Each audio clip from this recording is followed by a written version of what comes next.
Wake up and win. Wake up and win. Wake up and win. Wake up.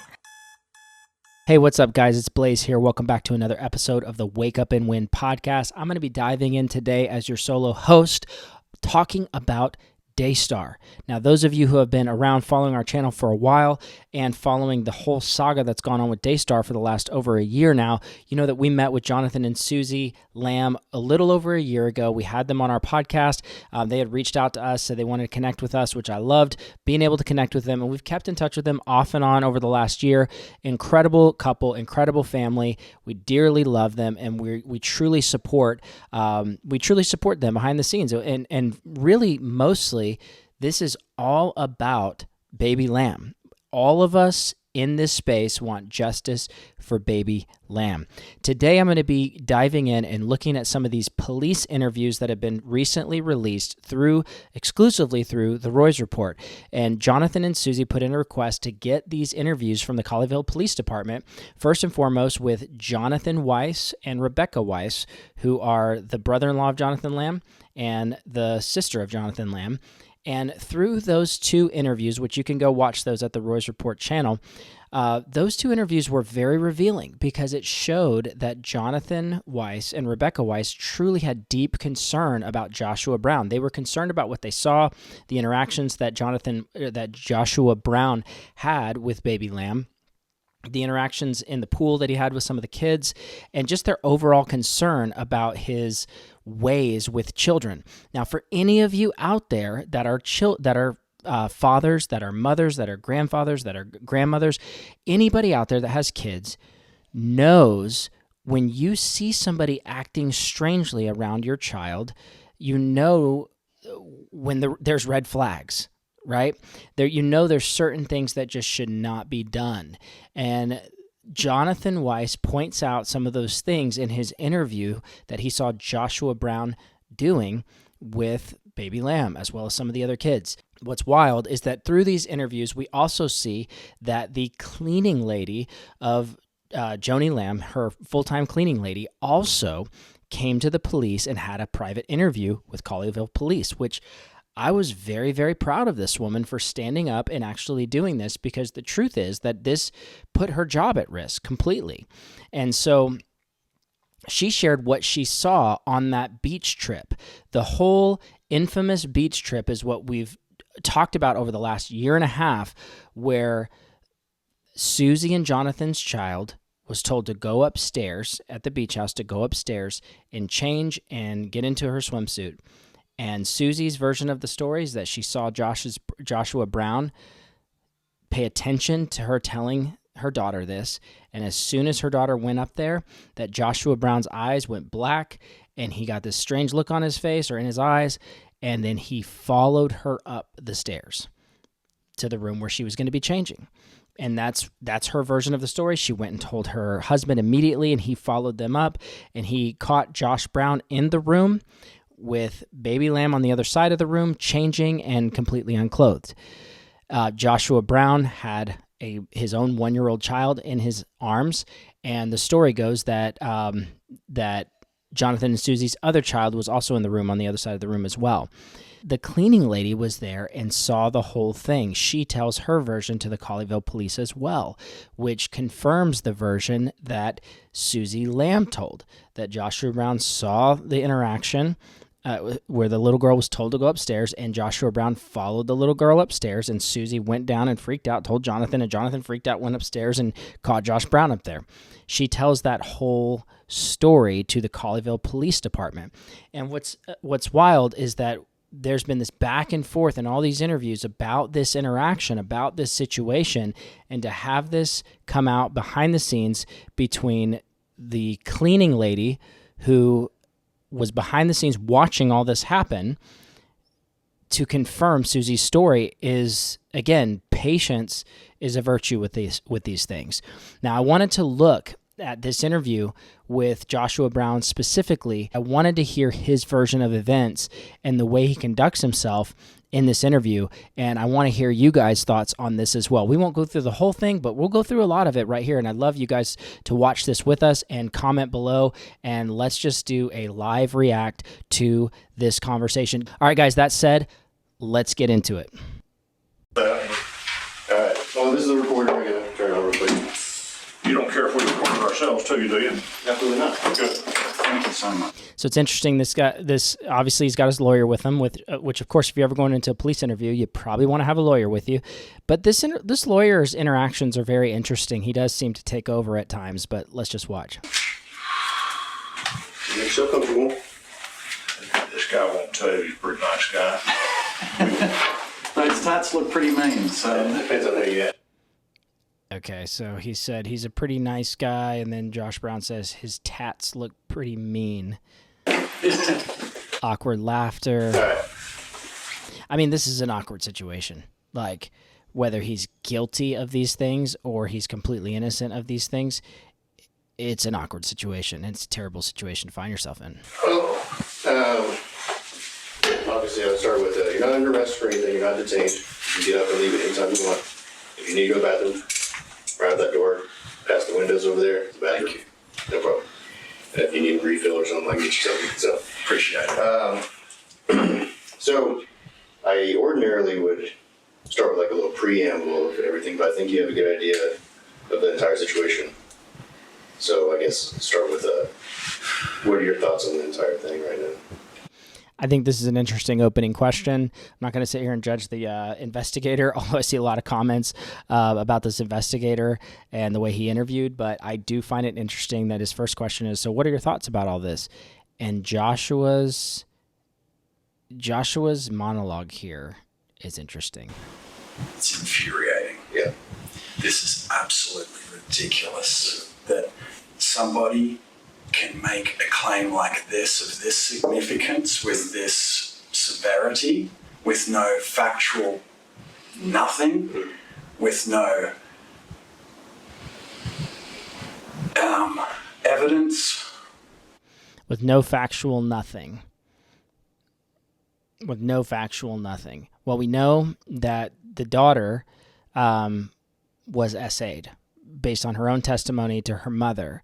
And at this time, the daughter was, I believe, 4 or 5 years old.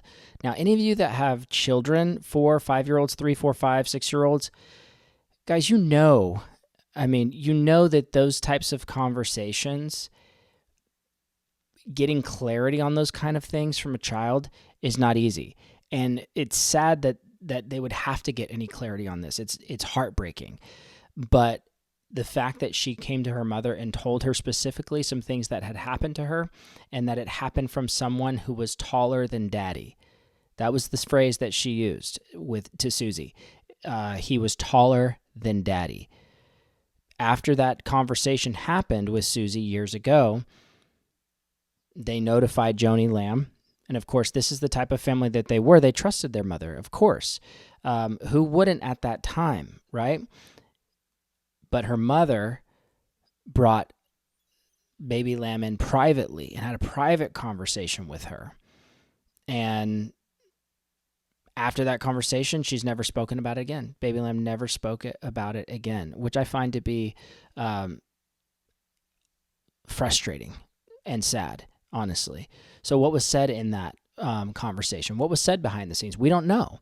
Was Joni Lamb brought into an interview like this and questioned about that private conversation that she had with Baby Lamb? Doubtful. Is Colleyville police interested in finding out what happened in that conversation? It'd probably be helpful. So, I mean, I know this investigator actually does listen to stuff, because he says in his deal that he does listen to different stuff. So it would be helpful if they would, ask Joni Lamb for an interview to find out what was said behind the scenes from the little girl to Joni. Nevertheless, somehow Joni was led to believe that it happened at the little girl's school from a little boy at the school. Although Suzy, the mother, was told that it happened to the Baby Lamb by someone taller than Daddy. Initially, that was the initial outcry, not about a specific person, but about someone that was taller than Daddy. So anyway, let's keep going. With no credibility whatsoever, ruin a person's life and get away with it? Or best case scenario, I they get proven wrong and then just wash your hands and, okay, good luck, Josh, with the rest of your life. I mean, I can understand the frustration for sure. I mean, it makes sense that you'd be frustrated if none of this happened. Makes sense. But to say with no credibility and with no evidence whatsoever, the problem is Josh Brown and he was unaware during this interview, so he was unaware that there is a private note from Jonathan Weis.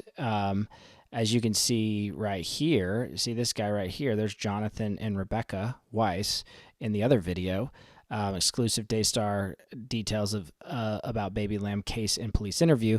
So that's Jonathan and Rebecca Weis. And Jonathan had written a note of deep concern, selectively placing different events in his memory or into a note about what he saw concerning things about Josh Brown and children.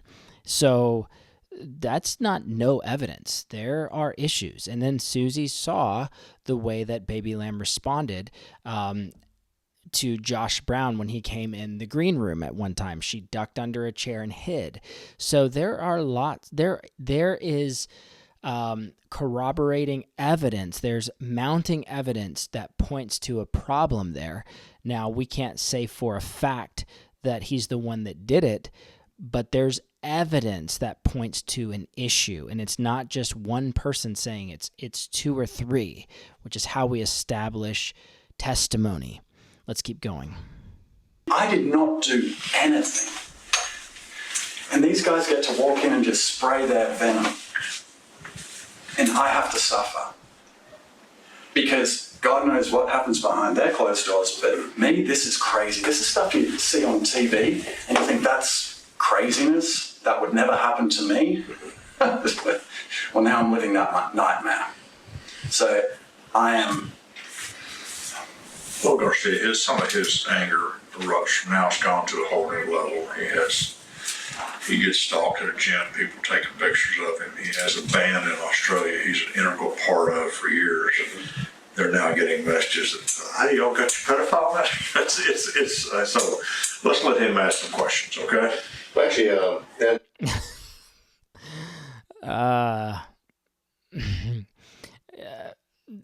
the lawyer's like, well, here's why he's angry. And then he stops and goes, let's let him ask the questions. Because Josh just went off on this rant and said, I did not do anything. That's what he said. I did not do anything. What is anything? you mentioned the gym thing, so Attorney High School let me know about that on Saturday. Okay. So he goes into talking about a situation at the gym where somebody took a picture of him, and I won't belabor that in this conversation, but it was definitely it definitely got under his skin. I can understand that. I mean, if this guy is completely innocent, then I could understand that. That would be frustrating, but let's keep moving on. All right, let's keep going from after they talk about the gym situation. So besides that social media thing and the picture of the gym, is there anything else going on with that stuff? Oh, yeah. I mean, they've, Laura, whatever her name is, she's now saying pedophile, and then she'll erase it, or edit it, and say alleged. But she'll put my picture up, and then she'll edit it and take my picture out. I mean, this is like, they're trying to assassinate me, character-wise. All based off Jonathan and Suzy's baseless accusations.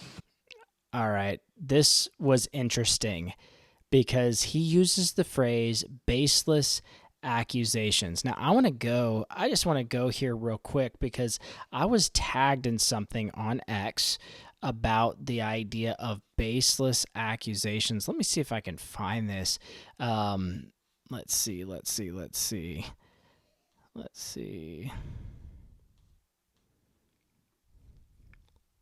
Okay, here it is. It's by somebody edited this. I think this is Dan Cameron. Yeah, Dan Cameron. Okay, here we go. Check this out. They're trying to assassinate me, character-wise. All based off Jonathan and Suzy's baseless accusations. All right, so what he's showing here is that there are troll accounts that use the phrase over and over and over, baseless accusations. So you've got these troll accounts that say, gosh, this is hard to read because it's kind of small. Let's see. He says, this is pure nonsense with zero evidence. This is back in February. Throwing around defamatory labels doesn't make them true. If there were actual proof of wrongdoing, you wouldn't need to rely on made-up phrases like baseless accusations. February 3rd, January 28th, he uses facts from baseless accusations on January 28th. And again, on December 30th, 2024, y'all just love baseless accusations and ignoring truth. I don't know if you guys can see this, but let's see if there's more. Oh, look.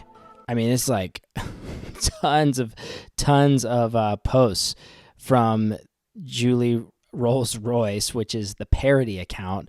Apparently, I've had one of these accounts for a little while. Somebody, and it could have been him, who knows, or his wife, who knows. Allegedly, it was somebody over there at Daystar, probably.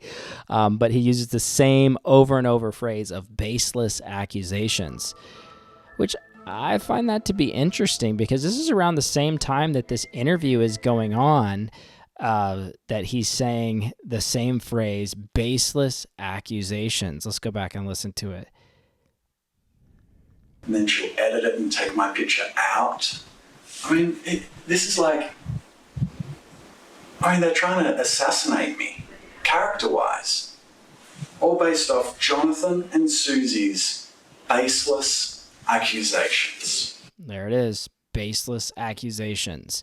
So it's likely that it's possible that this person, Joshua Brown, or somebody connected to him, possibly Rachel Lamb Brown, is running these parody accounts to defend himself.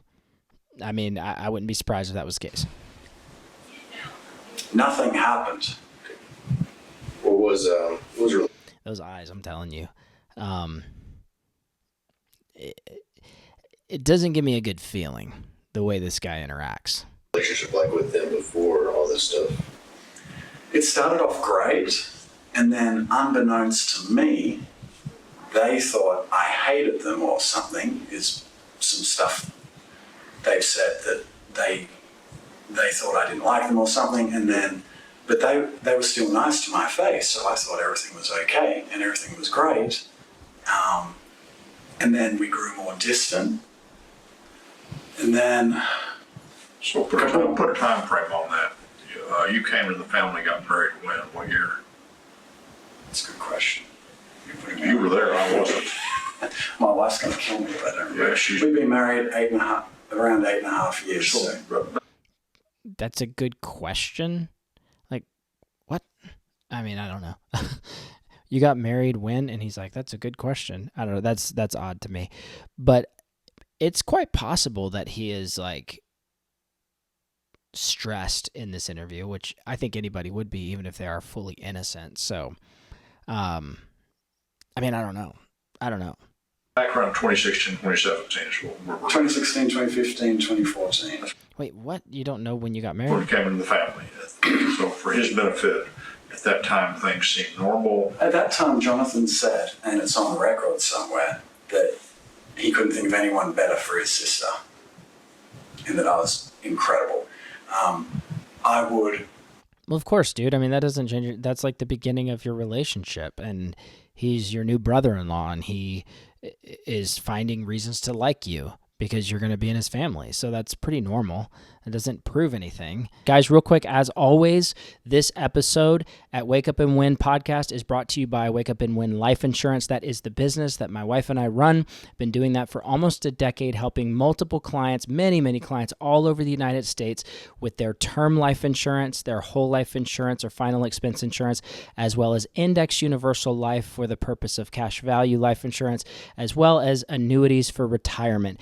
if you are in a position where you wonder, do I have the right life insurance in place? Do I have the cheapest possible option for myself and for my family? Do I have the best and most valuable option for myself and my family? Recently, I was able to look at somebody's life insurance plans and save them a significant amount of money per month.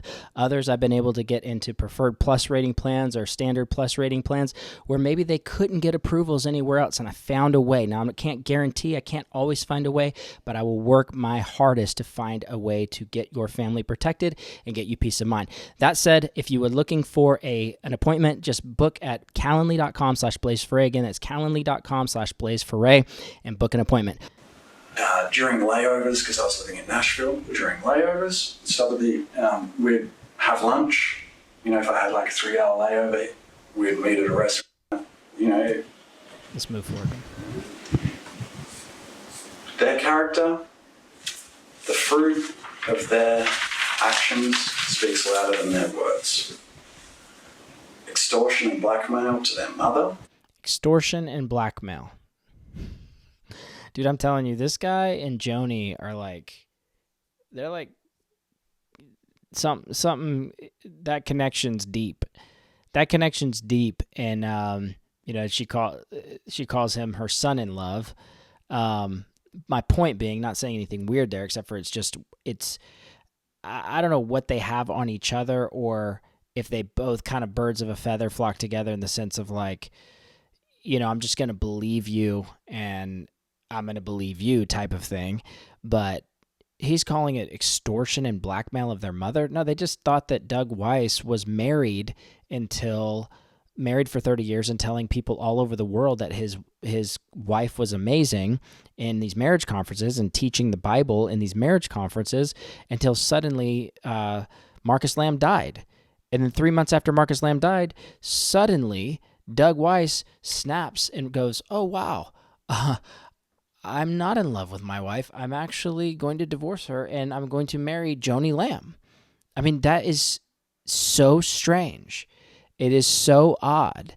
And I would just say, if that's what they wanted to do, they should have stepped down from Daystar. Not even for the purpose of giving it to Jonathan Lamb or this, that, or the other, but to pretend like you're this godly marriage and this godly ministry when you're going to divorce your wife of 30 years, calling it abandonment, when really you're the one abandoning her. At the death of Marcus Lamb, you're going to divorce your wife and then pursue and marry Joni, and then sit on the stage at Daystar. It's just it's mind-blowing to me. And this guy's saying that it's extortion and blackmail when really Jonathan and Suzy just did not want to endorse the marriage publicly. They didn't want to endorse it publicly because they thought that it was unbiblical. But they were forced to endorse it publicly by reading quotes from viewers that said the marriage was awesome and they're so excited for the marriage and all this stuff. And Jonathan and Suzy said, we can't do that. Can you just give that card to somebody else? Give that quote to somebody else. Don't make us read those type of things. But because they wouldn't read it, they were rebellious. And Jonathan just said, hey, don't make me do something that goes against my convictions. That's what they're saying he's saying that's extortion and blackmail. I think that is a crazy take, but let's keep listening. To try and get influence over Daystar, threat of a religious discrimination lawsuit, and then now me, they're trying to use me. And I find it disgusting, pathetic, that they would try and use me to get to that. So that's his take, is that this whole thing is because because Jonathan couldn't be the president.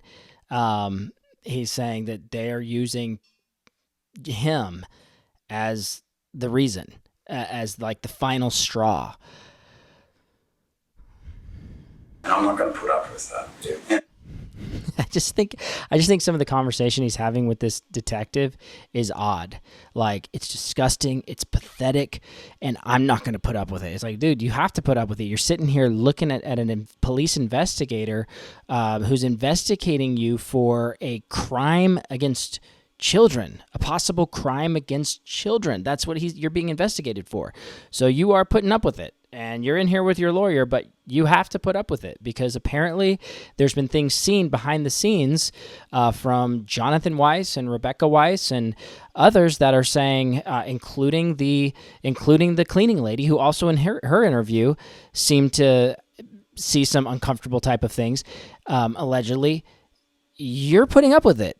And so I think it's a weird, like, power dynamic that he's playing in some senses. Honestly, it's super awkward. It's like a LARPing or something. He's like, it's disgusting, and they're trying to do this to me, but I'm not going to put up with it. I did nothing. I don't know. I just, I'm not quite buying it completely here. And one day all this will be over, and when it is, there'll be consequences for them somewhere, somehow. They will have to deal with the consequences of their actions. Why do you think that they're targeting you? Oh, before you do that, your thing changed colors. Is it still recording? Yes, thank you. I don't know what it's doing. No, I thought it goes to like a... I saw it turn black then white. Thank you. No, I appreciate that. But why do you think they're targeting you? You'd have to ask them. I can't assume. And I no longer assume anything with them except to expect the unexpected. I'm sure their reasons have changed several times. When's the last time you actually talked to them? Or had any interaction with them? Gosh, way last fall. Yeah, last time at the... They moved into our neighborhood. They have a black Tesla, and there's a few black Teslas that drive around. And when I'm out the front of our house, me and my boys will wave to everyone in our neighborhood because that's the kind of people that we are. This is an awkward thing to me. Like, let me just say this, okay? If you're in a police interview and somebody's asking you a direct question, when was the last time you interacted with them? This comes across as overthinking and overtalking, overcompensating. Why not just shoot straight? Yeah, I can't remember. No, instead it's like, well, they moved into our neighborhood, and you know, they have a black Tesla, and a lot of black Teslas drive around our neighborhood. So, and every time a black Tesla drives by, and anybody that drives by, actually, we wave. Me and my children, we wave at them because that's the kind of people we are. We wave at people. We wave at everyone that drives by. That's the kind of neighbors we are. That's the kind of people we are. It's like, dude, that's not the question. So you're saying, like, you may have interacted with them through a tinted window of a black Tesla by waving, and you don't even know if it was them or not? That is the strangest answer. This is just me as a person, just listening to the interaction here with this police investigator, and it's nervous and overcompensating for something. All you had to say was, let's just reenact this. When was the last time you interacted with Jonathan and Suzy? I actually don't remember. I don't know. It's been a long time. Is that hard? No, but you had to overcompensate and pretend like the kind of people that you are is the kind of people that waves at lots of people all the time. That's good neighbors. That's good people. I think it's odd. So maybe I waved at the wrong black Tesla. I don't know. But I wave, if, you know, as long as I'm not picking up a kid. Do they have to go by your house to get out of the neighborhood? No, they don't. There's another way. There's another route out. There's another route. Okay. Because yours is... Has anything to do with this at all? Yes. Okay. All right, and they're on... Yes. Okay. He's saying the street names, basically. I've been working that street for 10 years, and I still don't really know how to pronounce some of those names in there. So. Were you called when Suzy accused a builder of looking at her inappropriately? Were you the one that had to go out there and... Actually, I had no interaction with anybody in your family until this. So. I apologize, because, well, yeah. Part of the job. I guess. It's my understanding this investigator is focused on crimes against children. At least in this investigation, he is not here to... his job is not to exonerate somebody or anything like that. He is, and he says it at the end, which I found to be refreshing.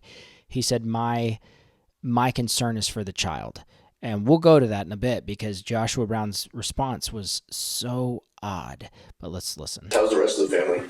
You get along with them? No, Jonathan and Rebecca, I've never really got along with them. Okay. Jonathan, I have probably Tell him which Jonathan. Jonathan Weis. Okay. I probably have less opinion of him than what he would want me to have. He projects a certain image, and I don't agree with it. It's not, well, I just don't agree with it. And he goes behind my back a lot to try and undermine me wherever he can. And Well, he was behind your back meeting in that same office just a little bit ago, brother. I find it interesting. He's like, yeah, I don't really have a high opinion of Jonathan Weis. And Jonathan's like, yeah, this guy is creepy. I mean, at the end of the day, that's basically what Jonathan and Rebecca said. This guy is creepy and does creepy things with kids. And I've seen him do creepy things with the victim, Baby Lamb, and enough to where I notated it so that if I ever had to say anything, that I would have this jogged in my memory in a Google Note or a Google Doc. Yeah. I'm going to move this forward just a little bit and keep this moving. Let's jump to Josh Brown's perspective or timeline of what happened in the Florida beach house incident. Slower. Let's start from the beginning. so my son was around 1 at the time. He was teething, and you have your good days and your not so good days. Okay, so you need this. I'm good, thank you. And Your son's name? son's name is Judah. Judah. And he, I don't actually think that that's relevant, the teething thing. I get that it's trying to build this narrative that my son's wiggly, he's fussy, he's wiggly, he's fussy. He was in my arms when I went up to that room where she was changing, but I had a teething son, so of course I'm not a insert phrase there. Of course I'm not a creep, right? Of course, because my son's teething. Like that has nothing to do with anything in my mind. It's very similar to the I wave at black Teslas. But let's keep going. he was fussy, so pick him up. And he was good for a little bit, and then you got to go outside, go into another room, whatnot. Leading up to that day, Israel would talk about his city view from his bed. It was a view of nothing. A Israel's street. I'm interrupting here. but Israel I'm sorry. is Israel Israel is Jonathan and Suzy's son, who he's saying he was in that room, and their big narrative is that he had a city view and everybody else had a beach view. Come here, what you're talking about. Y'all have a house that the Lambs used to rent, a vacation home, a large home where each couple had their own little area and room. Okay. And then We would talk about the beach view. Everyone would say, "I got the better view." And I'd be like, "No, Israel, you got a great view. I used to live downtown, condo in Nashville, had a city view. It was awesome." So, city view is great. "Oh, Uncle Josh, come up and have a look." "I'll come up one, yes, but not now." So I kept on pushing back. "Yes, yes, not now. So finally, I've run out of things to do with Judah because he's just, teething, not happy. And I said, "All right, Israel, how about you? Do you want to show me your city view?" "Oh, yeah, that'd be great." I've run out of things to do with my teething son, so hey, you want to go up and look at this city view? It just seems to be irrelevant to me, but That'd be great. So we walk upstairs. Also comes upstairs. so he points behind him right there and says the name of Baby Lamb, says that she also comes upstairs. But the story from Suzy, as well as the cleaning lady, is that she went up first.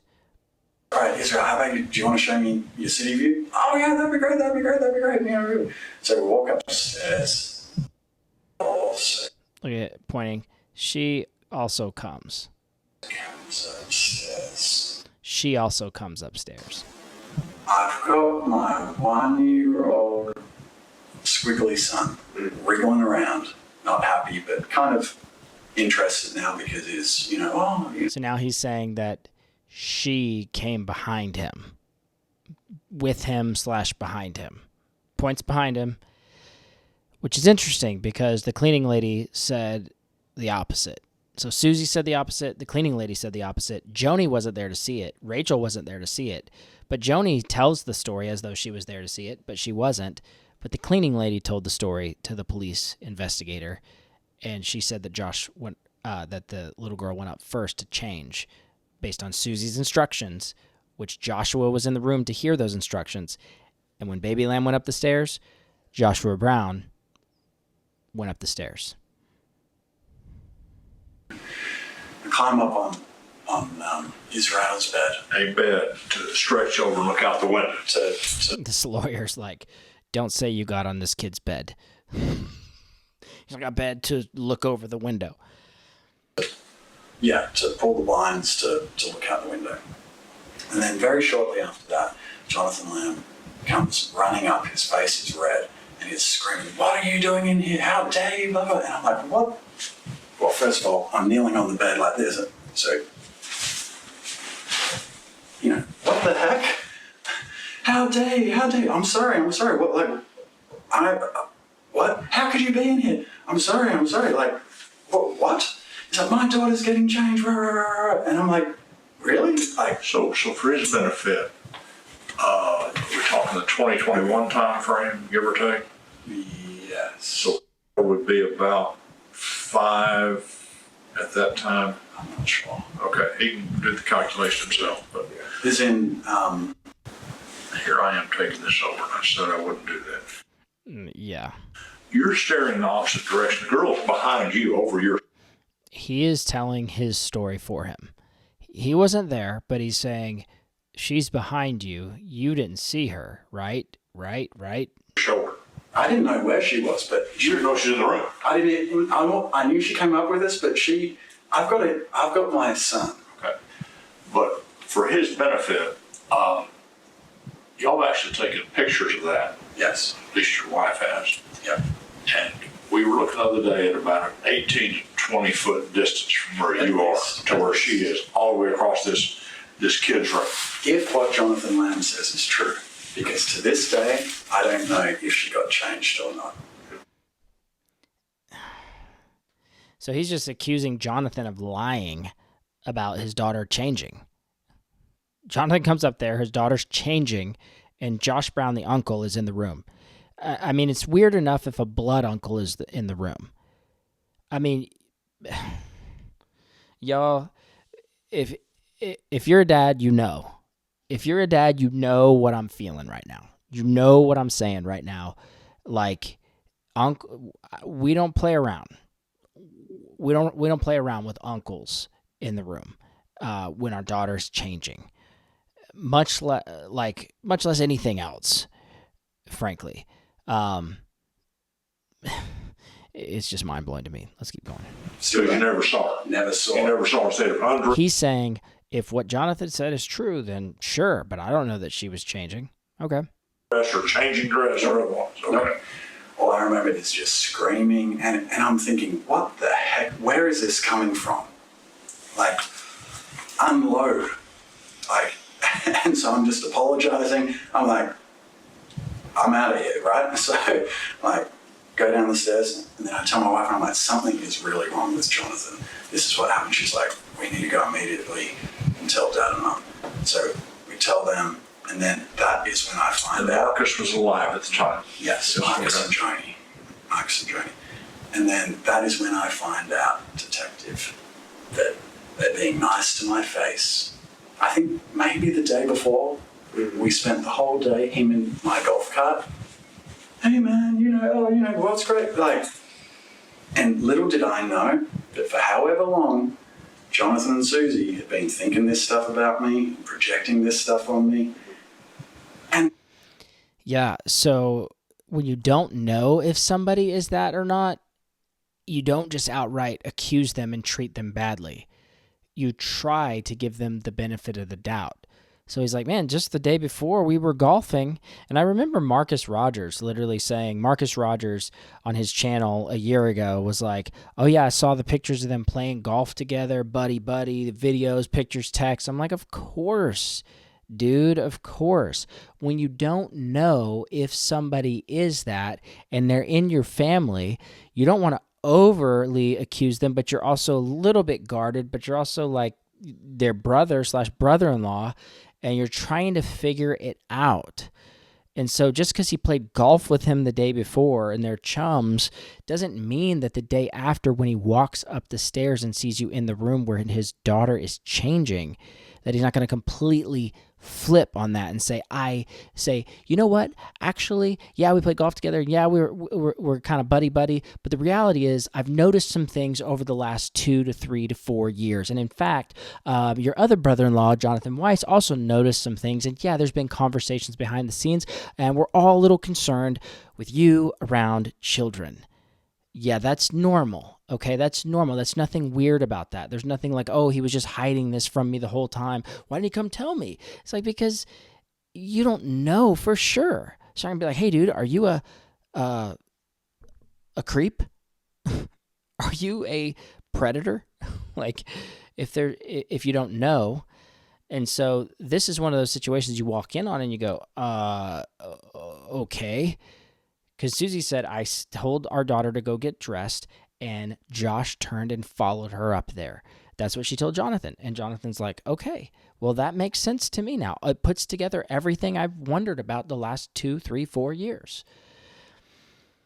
And still being, like, acting like everything is great.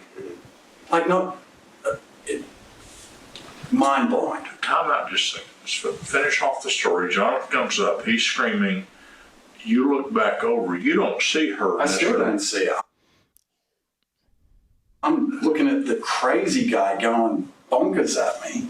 Okay. And I'm thinking, like, you've lost your ever-loving mind. Like, where's this coming from? Like, what the heck? It is not uncommon for any of us to be in a room together, ever. So how did all that end? Did y'all go downstairs, or how did it culminate? So Rachel spoke to her parents, and then they called a family meeting in the basement, and it was then that I found out.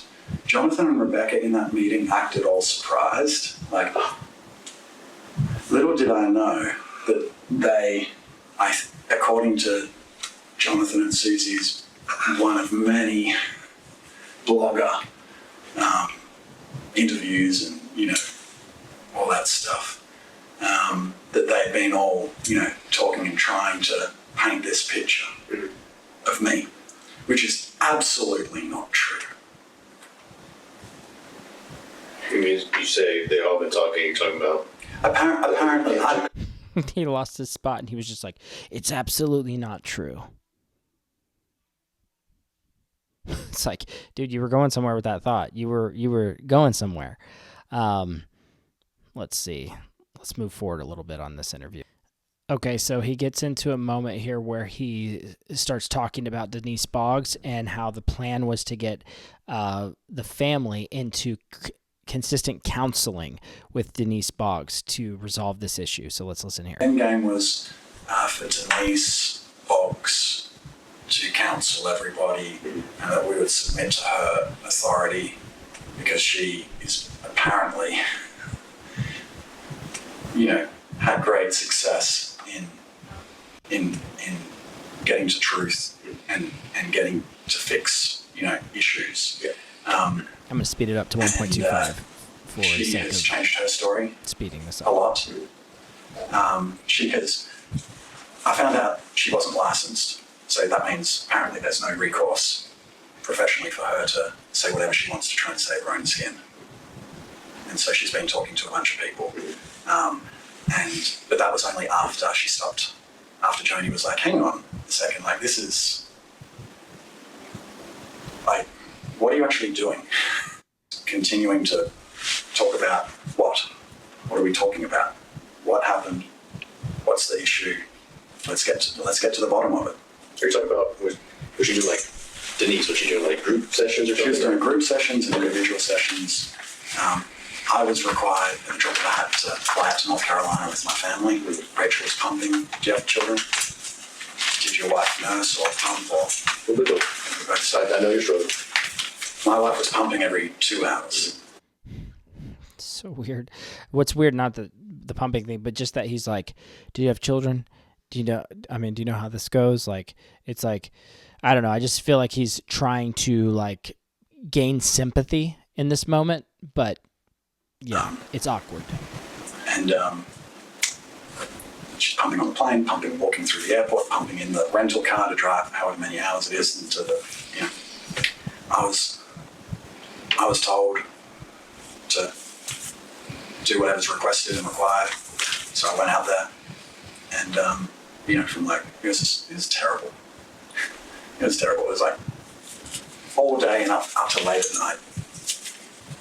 And then in her words. So all day till late at night, these meetings with Denise Boggs, him and his family, or him and his wife, or just him alone, or him with the family, I guess, with the Lambs.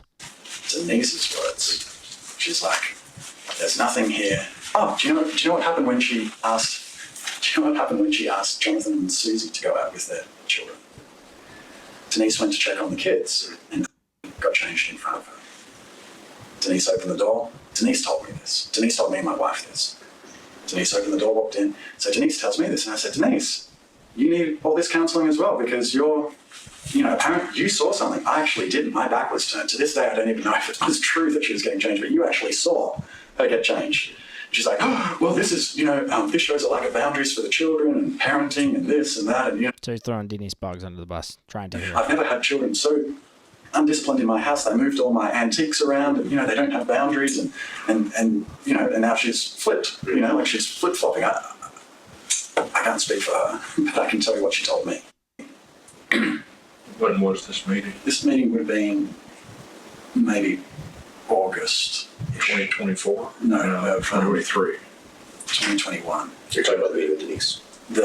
No, we've had many meetings with Denise. Denise has made a lot of money in this. It's apparently quite profitable. So Florida, me and my mum.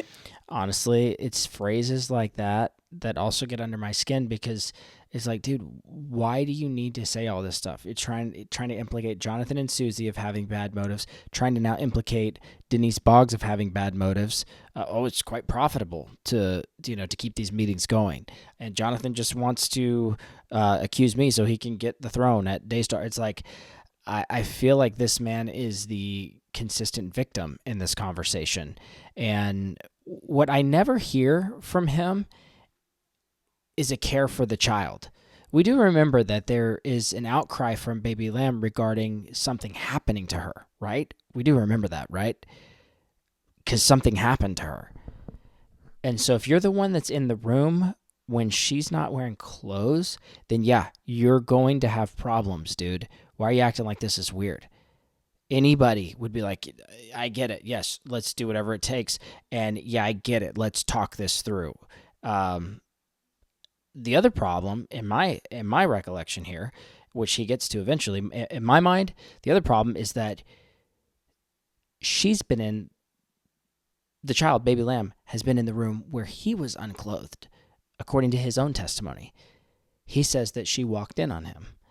So you've got a situation where there is a child that has had an SA situation, and now you're saying that she came in a room where you were unclothed, and also you were in a room where she was unclothed at one time. You do see the problem in that, right, Josh Brown? You do see that we're not all out here just crazy. You can't gaslight the whole world and be like, oh, this is just insane. I can't believe this. It's like you either have terrible luck or you're a creep, dude. Because those three things, this is a child that's had this happen, according to her own testimony.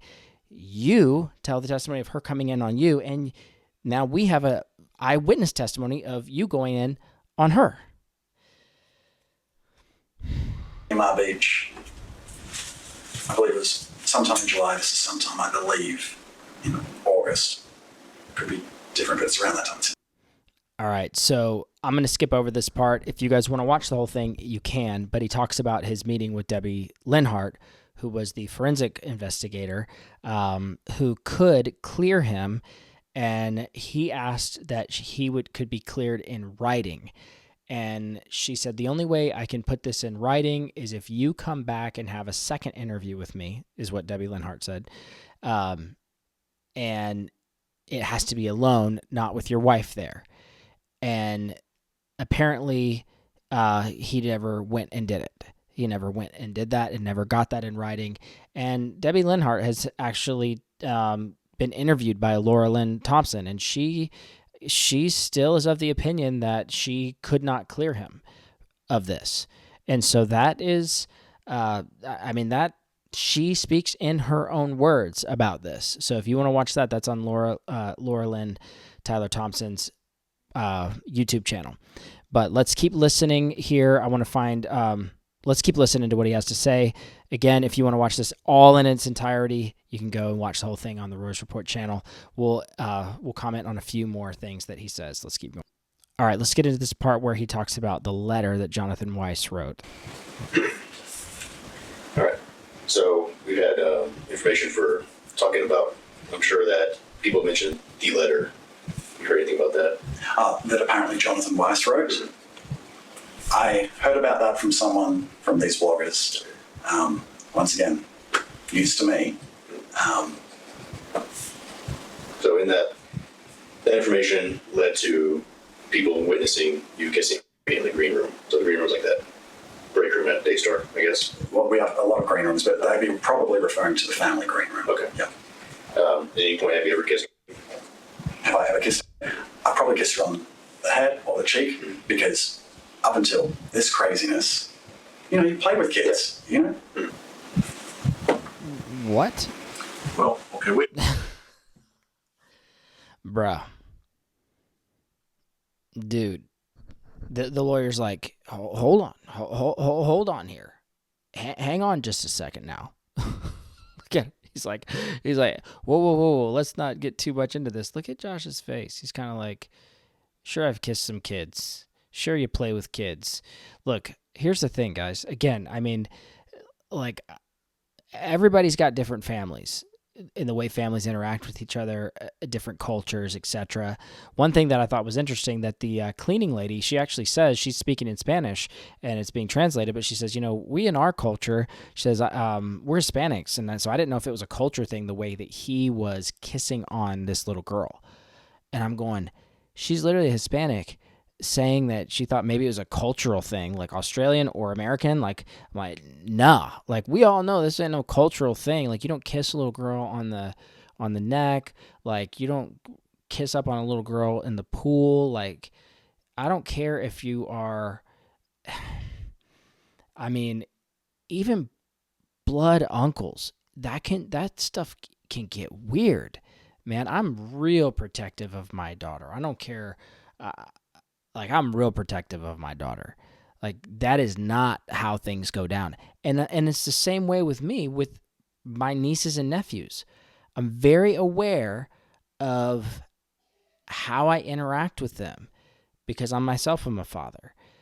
It's just so strange to me, the way that he says this, and then he turns to his lawyer kind of like, what's wrong with this? Let's just go back and watch this. Look at the way he says this. This craziness. You play with kids, So the green room's like that break room at Daystar, I guess. Well, we have a lot of green rooms, but they'd be probably referring to the family green room. Okay. At any point, have you ever kissed her? So he says, have you ever kissed her? Ever kissed her? I probably kissed her on the head or the cheek. Kissed her on the head or the cheek. Why? Why are you doing that? Because up until this craziness, you play with kids,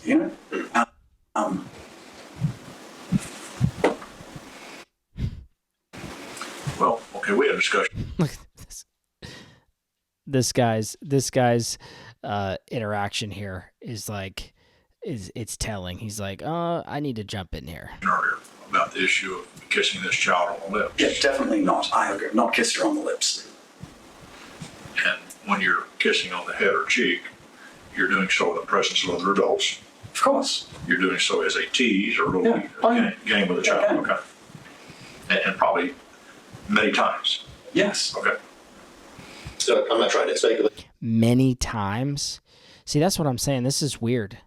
This is weird. I mean, as a kid, like my aunts would kiss me on the cheek and stuff. I didn't have like consistent non-blood relatives, especially uncles, kissing me on the head and cheeks and stuff all the time. Not non-blood relatives, like that gets weird. I don't even know how you're comfortable doing that. To me, that's a red flag. It's a red flag to me.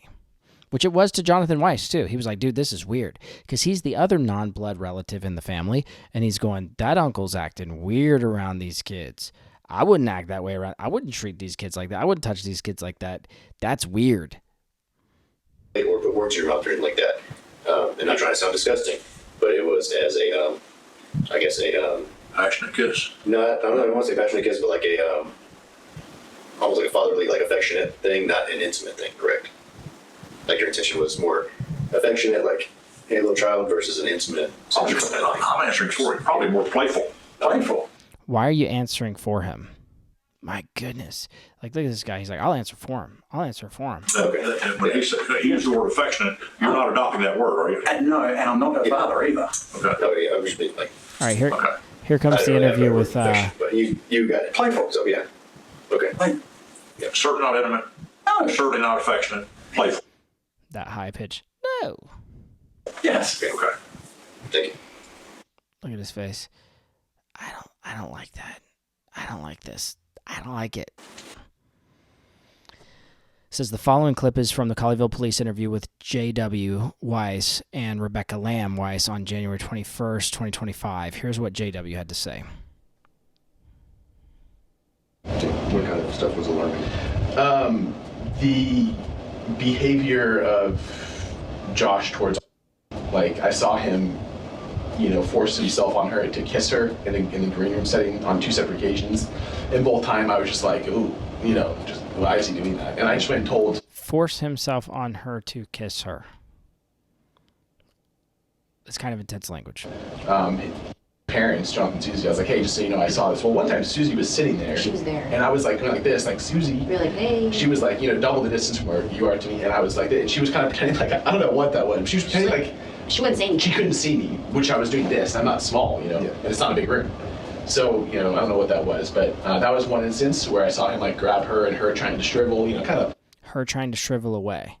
Like, this is the report of a guy who has not been outspoken about this at all. This is the brother-in-law, they're at odds with Jonathan and Suzy right now. They were totally back to them at the beginning of all this, meaning before it went public. But this is a guy that doesn't really have a skin in the game in the sense of going of privately talking here. But he's uncomfortable with what he's seen. You got a kid that's shriveling away from an adult. If you're an uncle and you reach to give even a hug to a kid and they shrivel away and you press yourself to give that hug, you press them to hug, that is highly inappropriate, and it's a major lack of awareness of. Honestly, it's super weird. It's all very concerning. So when Joshua Brown at the beginning of this says they're doing this all without evidence, all without any evidence whatsoever, I'm going, dude, this is called witness testimony of things that were seen that were inappropriate. How kids and him force a mouth-to-mouth kiss, and then a separate. He just said forced a mouth-to-mouth kiss. He said Josh Brown forced a mouth-to-mouth kiss. This is what his testimony is, that he's seen. Occasion, I was very close. I was like, this distance. I was sitting at a fridge with my back, and he was coloring at the table, and he came in and was asking for a kiss, kind of like this, and he grabbed her by the face and did a lip kiss on her. Lip-to-lip kiss. Grabbed her by the face and pulled her in for a kiss on the lip. That is insane. And that was the one that was close. When you're like 2 feet away from it, I wanted to freak out. It was weird. Why didn't you? It was weird, Why didn't you? You should have. I mean, I don't want to be too hard on this guy because I actually appreciate them bringing this to the investigator, but still, you probably should have been like, hey, dude, what are you doing? I don't think she wants that kiss from you, bud. Make the guy feel weird. Make them feel weird. I've done that before. Made people feel weird about things. Like, yeah, we don't do that. Yeah, she doesn't want you to do that, buddy. A not blood uncle. Yeah, Exactly. Okay. And even just anyone, like, I don't know. I wouldn't kiss. We're I very kiss my protective kids, but- people. We're protective people. We love our knees. Yeah. Okay. What if somebody had said that they witnessed you kissing her on the neck and the face in a pool? In a pool? Yeah. No. No. Okay. He says, what if somebody said that they witnessed you kissing her on the neck and the face in a pool? And he says, in a pool, no. So again, these just like I'm just asking these questions, but I love people to ask me that. I'd like these people who are cloak and daggers to ask me, like, why is this only coming up now? Like, this is the first I've heard of that. Kissing on the neck. What did you say? in the face, like in the pool. Once again, if I kissed her on the forehead or the cheek, Okay. Bro, don't be doing that to my kids. Nobody better be doing that to my kids. kissing on the, gosh. The following is a clip from the Colleyville police interview with Silvia Torres Gonzalez on February 4th, 2025. The cleaning lady. They were in the swimming pool, Y sí, él la estaba besando como muchos besos así como muy. and yes, he was kissing her, like a lot of kisses, like everywhere. Ajá, so. The face? Oh, sí, sí, aquí, aquí. Like Mouth? right here, the No, neck no, la area. boca no, pero aquí. Sylvia Torres kissing her. She says he was kissing her in the swimming pool on the neck. He says on the face. She goes, no, here. Yo. Like, this is the first I've heard of that. Kissing on the neck.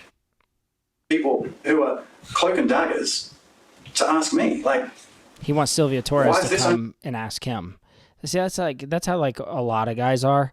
Like Mike Bickle was like, yeah, they got to come talk to me. Victims got to come talk to me. coming up now.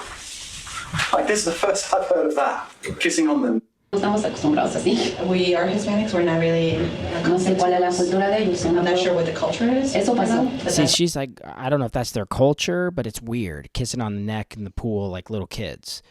Non-blood uncles, like uncles in particular, either kind, kissing her on the neck in the pool. It's weird, man. So- It's weird. And that interview with Sylvia Torres, it really... See, this is what shows me that this guy, something's not right here. You got Sylvia Torres saying that she saw him kissing her on the neck in the pool. And then the investigator says to Josh Brown, hey, why would somebody say, what if somebody said that they saw you kissing her on the neck in a pool? And he said, in a pool? No, never. Maybe I went, or, but not on the neck? Oh, gosh. Just like he's like totally sickened by the thought. Yeah, Sylvia Torres seemed to be sickened by the experience of watching it. some of the information we also had I don't think this guy knows what he does. I don't think he knows what his boundaries are because I don't know that he has them, allegedly. was that you would stop by and visit the house, Jonathan and Suzy's house sometimes. Let's do this. I want to move to the end of this thing and hear kind of the final phrase here because we're pushing a little over an hour. But I want to hear the final phrase that really kind of struck me when the officer pointed to the fact that this was all about the child, that his care as the investigator is about the child. Let's listen to what Josh Brown's response to that was. Anything. My concern is the child. No matter My concern is the child. Thanks for saying that, officer. what, whether it's a case with you guys or a case I get from somewhere else, it's the child. So My concern is for the child. Yeah, that should be all of our concern, actually. Jesus. I'm going to do my due diligence to check every avenue I can. So. He said, I'm going to do my due diligence to check every avenue because my concern is for the child. And this is where he leans forward. Look at this. This is what freaked me out the most is because you almost get this feeling that he's going to at least play that part and be like, yeah, I'm concerned about the child. I'm deeply concerned about the child too. Because remember, the child has said that she was SA'd by someone who was taller than her dad. The child said that, okay? That's what we know of. You almost think that Josh Brown's going to reach forward and go, Yeah, me too. You're right. That's great. That I am too. Let's figure out who did this. That's not what he says. Let's hear what he says. It could be a lengthy process. And so I'm glad about that because you just raised a really important point. If they're willing to put their daughter through this, To further their own agenda. This guy. To further their own agenda. their own agenda, that's easily seen. The fact. This guy, I'm telling you. This response, when this investigator brings up the child, being concerned about the child, and then Josh Brown's response to be this is very deeply concerning. Are there. The story changes are there. They're all on record. Are those kids safe with them? If their parents are willing to do this. Who you want those kids to be with, Josh Brown? Who you want those kids to be with, Josh Brown? What you trying to do, dude? Like throw up a CPS situation? Like what in the world? His response to the investigator saying, my concern is for the child. Josh Brown leans forward and says, you bring up a very interesting point. If they're willing to do this to their own child, to further their own... They did not further anything, Josh Brown and Mr. Lawyer, Daystar Lawyer. They didn't further anything. They actually lost everything. My goodness. You need to take care of those kids. Let's let him do his job, okay? Yeah, let's let him do his job of taking care of the kids, because you have a different kind of care for kids, allegedly. That's all I got today, folks. That's all I got. We don't know what Josh Brown has or has not done. We don't know. Everything's allegedly. But I'll tell you what, this interaction could have been much shorter, in my opinion. But this man played the victim heavy. He played the victim card heavy. And to not, by the end of it, say anything about the child, like at least in Rebecca Weis's and Jonathan Weis's interview, they were like, look, we want to know, like if this guy's this type of person, he needs to be off the streets for society's sake and for the children's sake. Josh Brown, on the other hand, when the child comes up, he goes, yeah, should these children be with these parents? Everything is about the parents, and everything is about his annoyance with the lambs. But what about baby lamb? Is there any care there? I'm ashamed to say that it doesn't seem so. All right, guys. Until next time, we will be back with another episode soon. Make sure to like and share this video and subscribe if you find this content helpful. And let's pray for justice in this situation. May the God of justice pull back every veil of darkness and let truth and justice roll like a river. In Jesus' name, amen. Peace out. Wake up and win. Wake up and win. Wake up and win. Wake up and win. Wake up and win. Wake up.